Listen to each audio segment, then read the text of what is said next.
In the bustling heart of the city, where the buildings stretched tall and the streets were a chaotic dance of honking cars and chattering pedestrians, I was not like the other office workers, with their briefcases and stern expressions. I had a secret that even the mirror could not reveal unless I wished it to. I walked into the office, the click of my heels echoing down the hallway as I made my way to my cubicle.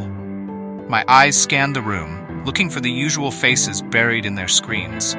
But today, something was different. My boss's assistant waved him over, a look of urgency etched on her face. "Mr. Daniels wants to see you," he said, his voice a notch too high. The door to the boss's office was heavy and oak, a stark contrast to the beige walls that surrounded it. I took a deep breath and knocked. "Come in," a gruff voice called out from within. The room was large and intimidating, with a mahogany desk that looked like it had seen more than its fair share of late-night deals and early-morning coffee spills. Behind the desk sat Mr. Daniels, a man whose smile was as rare as a quiet Monday morning. He looked up from his paperwork and motioned for me to sit. "I've got a surprise for you," he said, his tone a mix of excitement and something else. A challenge, perhaps? My stomach fluttered. Surprises from Mr. Daniels were never the good kind. They usually came with a side of extra work and a dollop of discomfort. But today, the surprise was something entirely unexpected. He handed a small, delicate box wrapped in shiny red paper. "Open it," he urged, his eyes gleaming with a hint of mischief. With trembling hands, I lifted the lid. Inside, the color of fresh blood oranges.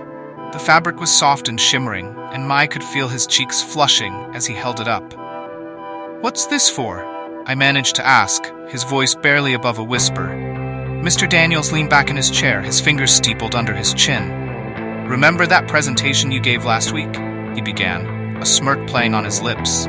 "The one where you had to dress like a girl to close the deal?" I nodded, his heart sinking. That day had been strange and humiliating, but the clients had loved it. The deal had been secured, and he thought that was the end of it. "Well," Mr. Daniels continued, "I got a call from one of the clients.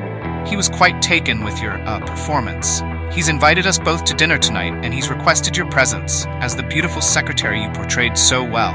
Weight of the dress and T.I. would return to the parlor, don the guise of a woman once more, and face whatever the evening had in store." As I left the office with boss in the invitation, the red dress clutched to my chest, exhilarating.